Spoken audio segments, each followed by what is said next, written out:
আওয়ামী লীগ আর বিএনপির মধ্যে তফাৎ ছিল এক জায়গায়। আওয়ামী লীগ আর বিএনপির মধ্যে এক জায়গায় তফাৎ। আওয়ামী লীগ ক্ষমতায় আসলে আলেম সমাজের মাজার মধ্যে রশি লাগে। আওয়ামী লীগ ক্ষমতায় আসলে মসজিদের ভিতরে শুক্রবারে জুমার নামাজের সময় ইমাম সাহেব স্বাধীনভাবে খুতবা দিতে পারে না। আওয়ামী লীগ ক্ষমতায় আসলে বাংলাদেশের বিভিন্ন তাফসীরুল কোরআন মাহফিলে আলেমরা কোরআনের কথা বলতে পারে না। আর বিএনপি ক্ষমতায় আসলে জাতীয় সংসদে কোরআনের আয়াত থেকে কথা বলে।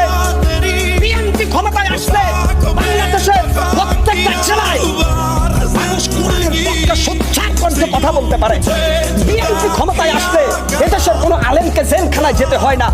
বিএনপি ক্ষমতায় আসলে এদেশের রাম বাম নাস্তিকরা কোরআনের বিরুদ্ধে কটূক্তি করার সাহস পায় না। বিএনপি ক্ষমতা আসলে বিশ্ব নবীকে অপমান করার সাহস এই মুসলমানের দেশে কেউ দেখাইতে পারে না। কেন আজকে বিএনপির নামে প্রপাগান্ডা?